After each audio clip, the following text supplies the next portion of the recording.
In this video, we're going to practice calculating expected values, variance, standard deviation from a general discrete distribution. In this case, it will be the values 1 to 6 with the probabilities 0.1, 0.2, 0.1, 0.3, 0.1, 0.2. We'll also show how to sample from this distribution using R to illustrate the law of large numbers and the central limit theorem. First thing I want to do is basically empty the workspace and define the variables. Here we are. Notice the values of x and the corresponding probabilities. What I always do is I always sum my probabilities, make sure they come out to 1. Because if you make an input error, basically you get garbage. Okay, what I'm going to do is before I run each piece, I'm going to clear the screen, so clear console. The values of the variables are still in memory. You look over here, I still have x and I still have px. Next thing I'm going to indicate calculating expected value and variance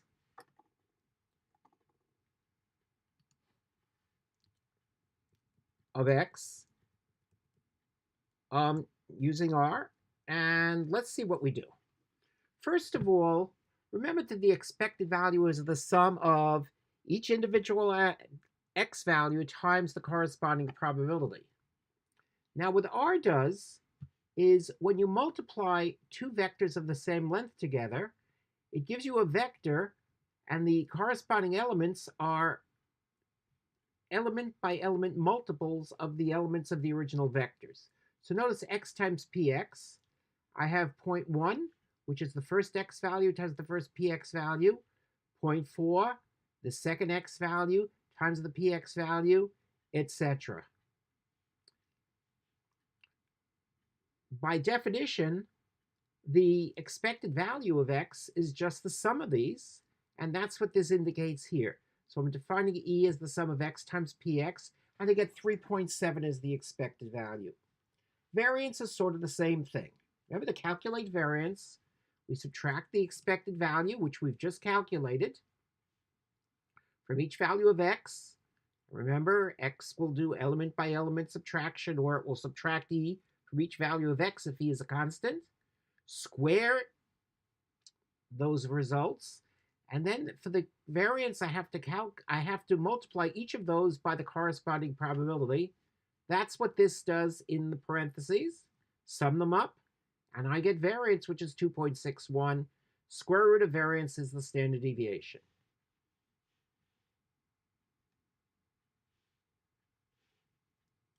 Clear the console again.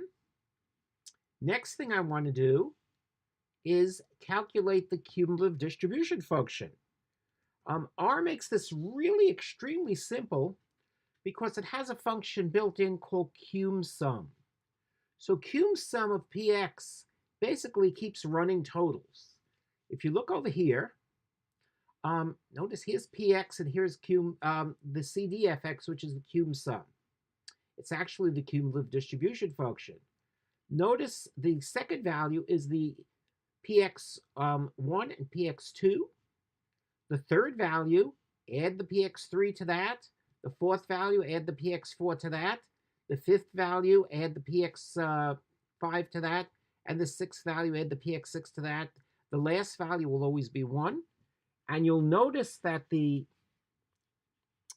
graph of the probability mass of the cumulative distribution function is actually a step function, which will always be the case in a discrete situation.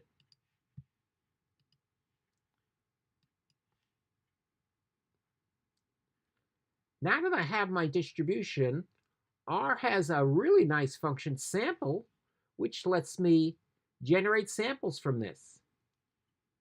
In this particular case, what I'm going to do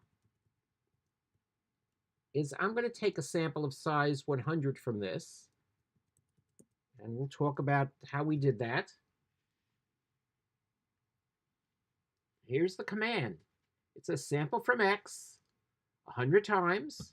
Replace equals true means after each item is taken out, I put it back in and sample a second time, up to 100 times in this case, with these probabilities. So here's the result of our sample of size 100. By the way, if I executed this again, I would get a different sample of size 100. The table gives me the number of times each of these values occurred in the 100 tries. And notice 4 had the largest number of values. 4 also had the highest probability. This is the proportion of occurrence of each value. And when I put these together with this R bind, it actually puts the two together just so we could see them. Notice here are the values. Here are the sample proportions. And here are the theoretical probabilities. Now notice also that if I take the sample mean of my 100 values, I get 3.64, which is pretty close to 3.7. Same thing, if I calculate the sample variance, it's pretty close to the theoretical variance. If I calculate the sample standard deviation, it's pretty close to the theoretical standard deviation. We'll find as the sample size gets larger and larger, the theoretical mean and the sample mean will get closer and closer to one another. Clear the screen again.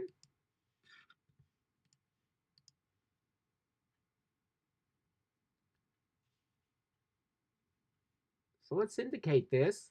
So let's do the same thing, but in this case, let's take 10,000 values instead of 100.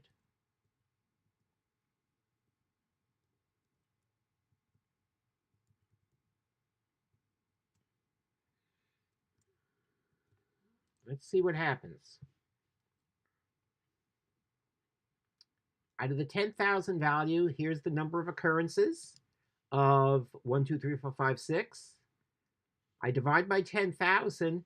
Here are the proportions. And if we look again, here are the theoretical proportions, and here are the sample proportions. Notice they're getting pretty close to one another. Let's look at the sample mean, theoretical mean. Here's the sample mean. Here's the theoretical expected value. Pretty close. Sample variance, theoretical variance, pretty close. Sample standard deviation, theoretical standard deviation, pretty close.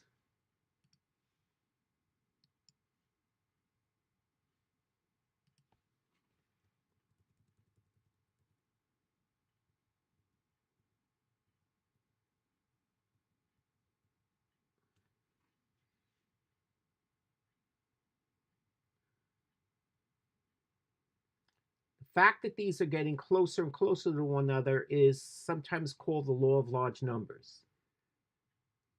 Now let's look at something else.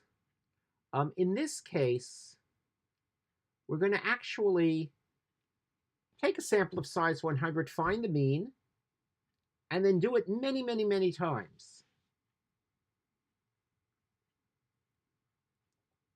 In this case, I'm going to do it 1,000 times. Let's see what happens here.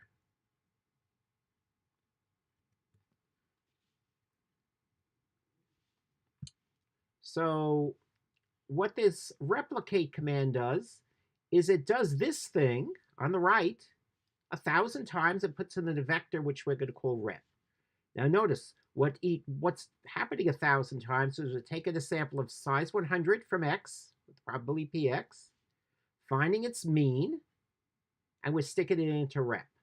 So if you look, here are the first 40 of 1,000 elements in rep.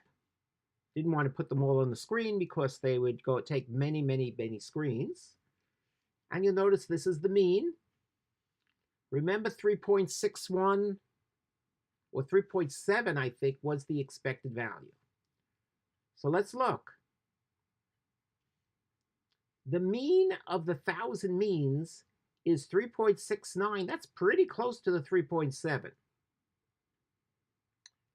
If we take the sample variance of the means, kind of interesting, we don't get the original theoretical variance, which is 2.61. we actually get 0.0262, which is around 1/100th of the original variance. I'm going to find that's pretty true in general. The variance divided by 100 is about the new sample variance. Now remember, this is the sample variance of the means of sample size 100. And the sample standard deviation is basically the original standard deviation, more or less divided by 10, which is, by the way, the square root of 100. What's more interesting is if we plot or draw a histogram of the different x bars, look what we get. This looks just like a normal distribution. And this is an example of what's called the central limit theorem. What the central limit theorem says is that if you have any random variable with a mean called ex and a variance called vx, then if the sample size is large enough, the sample mean has approximately a normal distribution. In addition to that, we know that the mean is going to be ex or the same as the original mean, and the new variance is going to be the original variance divided by n. What does large enough mean? Well, for many distributions, an n of more than 30 is large enough to have this tending to be close to a normal distribution. This is one of the most important theorems in statistics.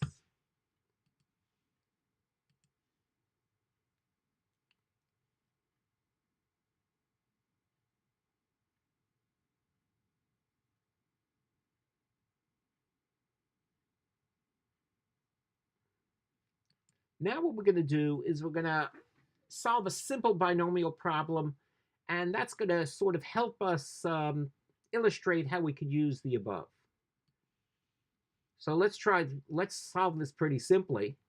You go to LaGuardia Airport. There is an 18% chance that you will be stopped by TSA for a special examination. And TSA says this is random. So if you think of if you're going to the airport 20 times, you could think of this as a binomial problem. N is 20, P is 0.18,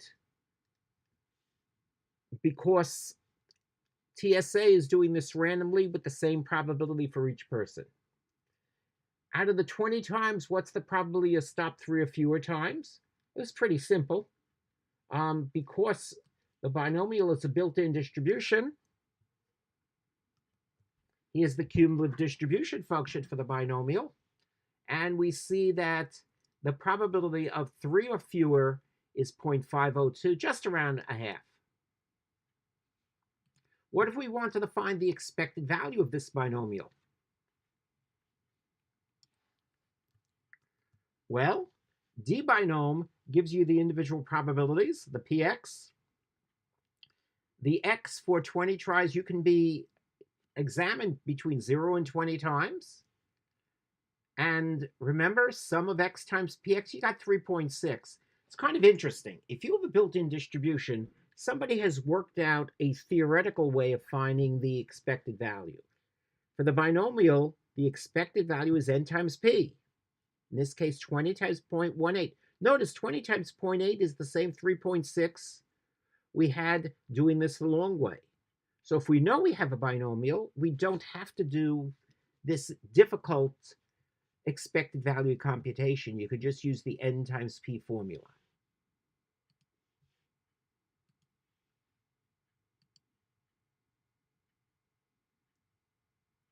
Now let's see what happens if we generate basically 100 random groups of 20 trips. Let's see what this looks like. Here are the first 20 of them. First person examined once, second person 7 times, etc. And here's the histogram. Looks something like a binomial. Let's do the same thing now, but with 1,000 random groups.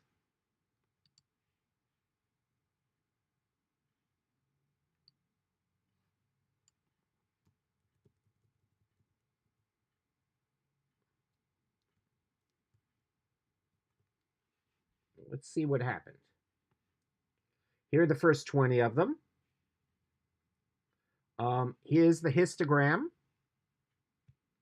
It actually looks pretty close to the binomial.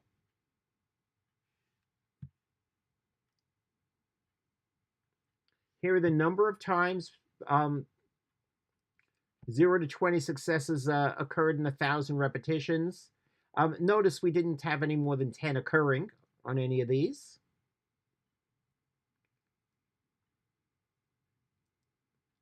Here are the proportions.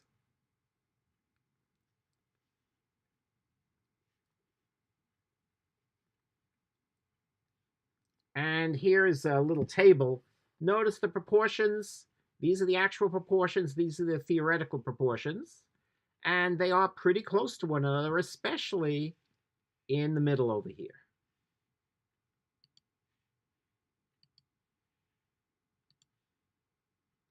Now we're going to do the same thing with 20,000 random groups. And you're going to see how the law of large numbers comes in. Now my sample size is larger. Everything's the same, but look at the end.